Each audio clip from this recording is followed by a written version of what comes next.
Alexandrian, founder of A to Z Communications, and this is the Brand Stories podcast. This is where we discuss everything related to branding. This week's guest is Karen Chalmers, the Vice President of Marketing and Partnerships at Interval. Interval is known for helping small and medium-sized businesses grow their AUM thanks to insights that they gain from the system. Among the interesting things that Karen and I discussed is that Interval speaks to a variety of different kinds of clients, from accountants to wealth managers and banks. So how does one speak to all of those groups, or does one separate out the language for each of those? We'll hear from Karen how she manages that. I'm so excited to have you on. So you guys have been doing some great marketing and branding work, and I feel like that bleeds very well into Brand Stories. So thank you for doing this.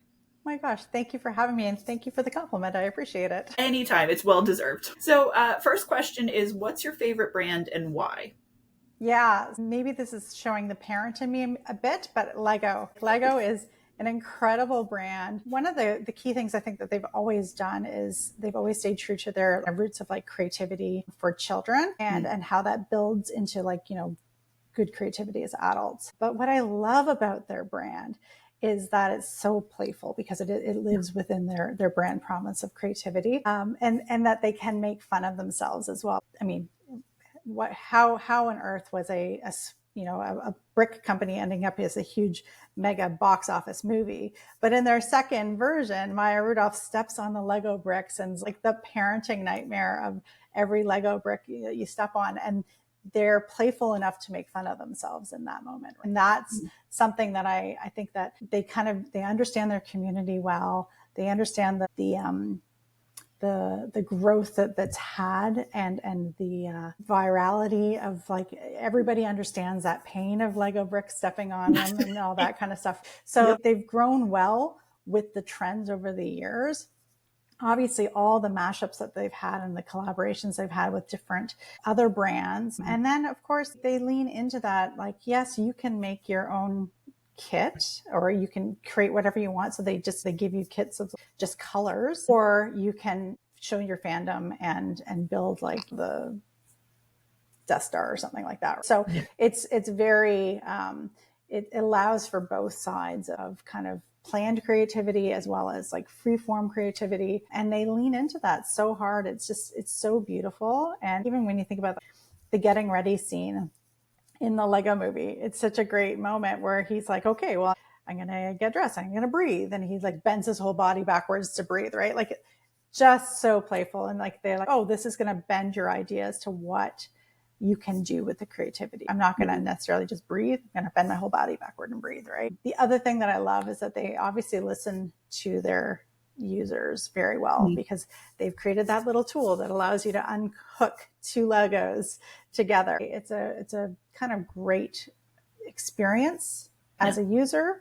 It's playful, it's creative, it maintains its true brand promise. So I think it's such a great brand. Absolutely. I loved a lot of that. Just went to Legoland the first time earlier this year, and so learned that this is the official wave. Yes. Makes sense given the U-shaped hand that everybody has. But you're totally right about the playfulness. Even those rides that you experience, they're more interactive than like a Disney World, for instance, where it's a little more seated, you take it in versus I'm going to fly the magical cart that goes around. Yeah. It's very much about the experience for them. And I think it goes back to that. Let's be playful, let's be creative, and then let's kind of build the world together. What an incredible thought.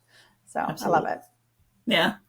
Good pick. So as far as Interval and your work there, if you don't mind just introducing anybody who's not familiar, and if you're not, you should get to know them, by the way, what you guys are doing and how you do it. Yeah. So Interval, it was based on the idea that like business owners should understand the value of their business. That was kind of like our promise. Basically what we do is we sell our product to wealth advisors, accounting, and banks to allow them to understand their business owner users better, and also to understand the value of their business and the opportunities that lie within it, because 98% of business owners don't know how much their business is actually worth. 85% of the wealth sits within the business. So when you don't know how much you're worth and 85% of your wealth sits there, and then you plan your wealth plan around that, Yeah. and you don't actually know this is a real number, you're making a plan based on falsities. Yes. So it's allowing your wealth advisor to really hook into the underlying wants of a business owner client, because Mm-hmm. like, yeah, sure, we could talk about the market and all that kind of stuff, but what bothers them day to day is their business. So Yes. if you can be proactive as a wealth advisor to really kind of say, hey, like, look, let's take a look at deeper dive into your business. Let's see what opportunities lie within it and where we can grow, so that when you are ready to retire, and this is not a conversation you have like 6 months before retirement, you should be having this 10 years before retirement. When you're ready to retire, where do you need to be? Where do you want it to be? And how are we going to get you there together? Mm-hmm. And then, as an advisor, we're showing you, excess working capital or different insurance opportunities. Because, Mm-hmm. if you don't know how much your business is worth, are you properly insured for it? That Yeah. could be a catastrophic problem at some point and you don't even know it. We're really kind of unlocking valuable interactions for wealth advisors. And then in turn, we're democratizing business valuation for business owners, because traditional business valuation, most people are only going to do that at the sale of a business Yes. or in a divorce circumstance or whatever, right?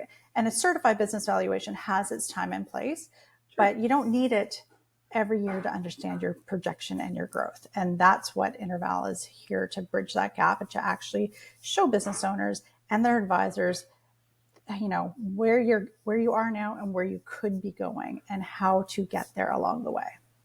That's hugely valuable. So, how have you seen the growth in your tool? Because even as I'm looking around, whether it's LinkedIn or just anecdotally in the ecosystem, it seems like so many more financial advisors are working with, whether it's business owners or solopreneurs. So, it seems like that's really evolving.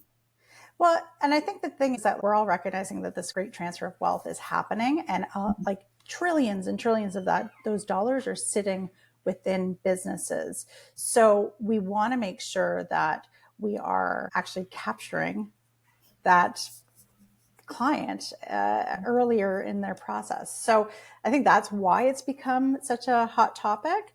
But where we're really seeing advisors in general kind of looking at the holistic plan, like Mhm. it's holistic planning is such a buzzword, but you really should be looking at the whole plan. And if you're not looking at the whole package, like I was talking to somebody, I don't know, a couple of weeks ago, and he was like, yeah, they just said that my business was just kind of like fun money. It's like, well, actually, it should be more than that, right? Like it should be, it's not funny money, it's your wealth. Yeah. And that's part of the whole plan. It's not just what am I investing into the market today? It's like, where could I be investing the money when I'm done with it? Or if I have a long-term relationship with my advisor and we're talking about my business the whole time, well, who am I going to turn to when I am actually looking for an M&A transaction? So it's actually that proactive planning with our advisor that we should be like, oh, you've taken care of me all along, I'm not going to go to anybody else. So it's actually retaining your client as well. I think that's one of the reasons why it's become such a hot topic, but it's so important to not neglect that part of a business owner's journey in wealth. I can't even imagine. Like, I mean, granted, I am not a financial advisor. So, on the one hand, who am I to judge? And on the other hand, for someone to just say, like, the business is just, spending money, like, excuse me, what? What are you doing with the rest of your life that's just spending? I don't Right. understand. Yeah. Well, and I think they were kind of looking at it as, well, we can't predict, right? Mm, Where with the market, I can say, oh, well, I know how these investments have done in the past or whatever. I can look right. at the past and say, well, we can expect that it can do like this. But yes, traditionally you couldn't predict how much a business is going to be worth. But when you do a certified valuation, what happens in a certified valuation is that you're looking at comparables, you're looking at the industry, you're looking at the holistic business, and then you kind of say, okay, well, here's what it's worth. But it's also all kinds of other stuff that comes out of key ratios and understanding non-operating assets and excess working capital and all that kind of stuff, right? So when you actually look at the business from that point of view, as opposed to just, I can't predict what it's going to do today, well, that's why, right? So that's why people just were ignorant to that. But with a tool like Interval, you can actually have actions that you can take with your business owner to make it a more proactive relationship. And we know that relationships are the thing that matter the most in this business, right? Financial Absolutely. planners, their relationships are the most important thing that they're holding on to. Mm-hmm. And so we want to make sure that you're actually, as a financial planner, you're building a strong relationship with your business owner clients and really taking good care of them. So to that point, it seems like both within the financial advice industry and then elsewhere, we see this succession issue where people are thinking about it, like you said, if you want to retire at 65, you're thinking about it at like 63 or so, versus having a plan when you're 50 so that you know how you're going to get there. So do you feel like it's just a lack of using your tool or a lack of planning, or like how have we gotten to this place? Well, I think probably, you know, historically speaking, a lot of times like either businesses got handed down to family members or they just stopped being in business. And Yeah. now you're finding that more people are like, oh wait, I can hand it down to my kid, or I can sell it, or I can maybe sell it to the employees, right? Like there's lots of different options, and people are thinking about this more, and more people are getting into business with the this may not be my only thing in life too, right? I'm going to do this for a while and then I'm going to sell it and then I'm going to go and have a really cool retirement, right? As opposed to working until you're 80 as a business owner, which I think a lot of people, the greatest generation is a good example of like people who just did that. Like they didn't retire out or they just died on the job. And then what happens if you don't have a plan in place there? Oof. So I think about like boomers are kind of at that cusp. They're like, oh, wait, I've actually made some pretty good money in this business. Now what, right? Now I have to think about like what I'm going to be leaving as my legacy. And that legacy could not necessarily be that my kid wants to take it over, because like millennials may not be interested in their parents' business. So I think that's part of it. And then, we have more information too now. We have so much information available to us, and to not know that information feels weird. Yes, it does. A very good point. So, how would you describe the marketing and the branding at Interval? So, how did you guys come up with all this, and how has it been evolving throughout the business?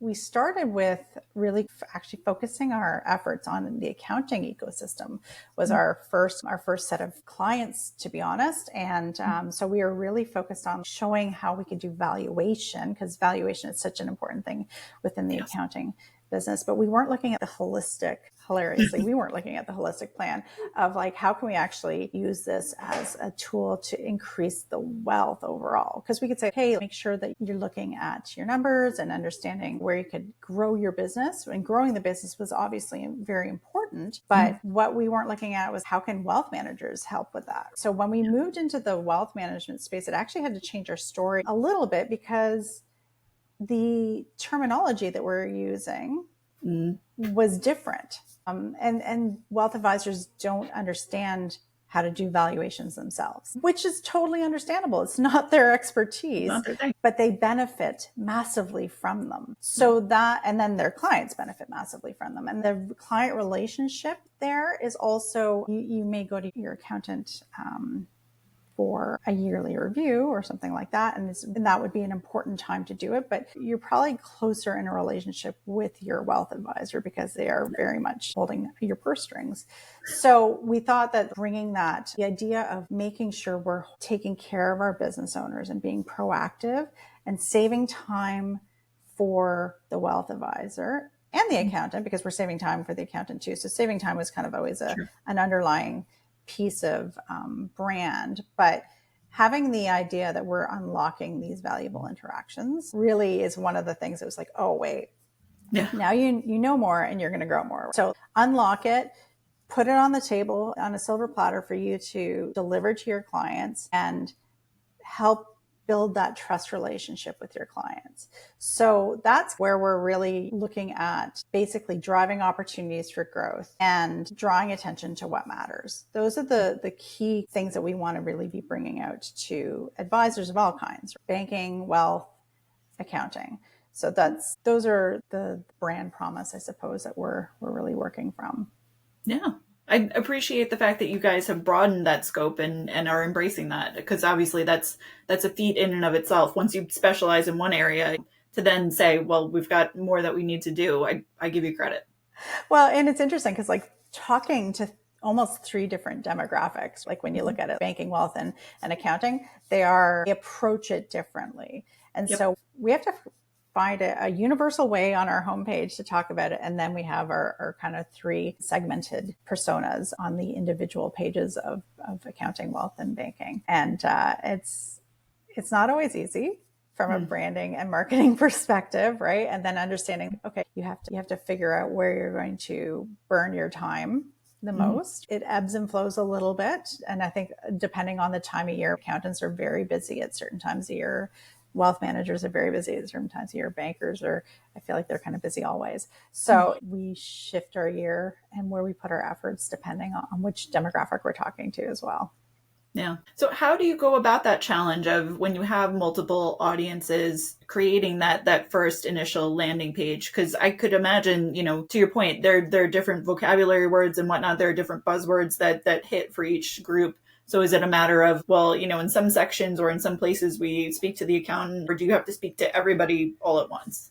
Yeah, so what we try to do is position the biggest brand win that we do. So really that the idea of unlocking valuable interactions and having a global statement, but then we drill it down. We kind of get below the fold and then we say, okay, for banking, for accountants, for wealth, right? So that from a SEO perspective and all those types of things, we're still getting that language in there. And then when we break it into the three sections, we use their vocabulary a little bit more within the homepage. And then I use more globalized testimonials even, just kind of so that people feel like they can connect, but it's not directly to them. Now, if I'm using targeted ads and stuff, I'm bringing them right to the landing page where I'm speaking mostly in their language. But we all recognize that organic interactions happen. People just Google you, they land on your homepage. So it's not the easiest for sure. But the beauty of the three is that they still get each other. They're not somebody who's selling tube socks and somebody who's selling cellos. They are still within the same sphere. So the language can be understood by all, which is really key. And the nice thing is that within our team, I have ex-bankers, CPAs, CBVs, and then also financial planners and stuff, people who have all those backgrounds, so that I can say, hey, from your viewpoint, do you get where I'm going? So I do a lot of bouncing off of my colleagues as well, so that I can make sure that it's still resonating from their point of view. Very smart. So one of the things that I love about you, and there are a lot of things, but one of them is the fact that I feel like you're so authentically yourself online. And that's even within the brand of Intervals. You shared one of the things that we were discussing before the podcast is you just got into progressives. You've also shared that you're a wedding officiant. So on the one hand, I could see someone saying that's like my private life and I need to keep it private, versus just saying, look, this is who I am, love me or hate me, this is it. So how did you go about deciding to do that? Well, I mean, one of the key things is that we all know thought leadership is so important today. And so where it kind of started was, I am just who I am. That's not ever going to change really. But when it came to thought leadership within the organization, I was like, hey, I just put my content out there and I get great pull because I'm who I am and I'm authentic and I talk about backcountry camping and all kinds of other stuff. And then I also talk about our brand. And when I will call them personal posts, get more leverage, it pushes all my posts up. So we kind of looked at this as a group effort, a collaboration of the whole team. And I said, like, look, just start writing. Just start writing your own stuff. Write your stuff about the company too. Run it by me. It's cool. Figure out how you can write your own authentic language for reposts and all that stuff. And then I created a brand document and I said, if you're talking about the brand, frame it in this way, give the people the tools on how to do it.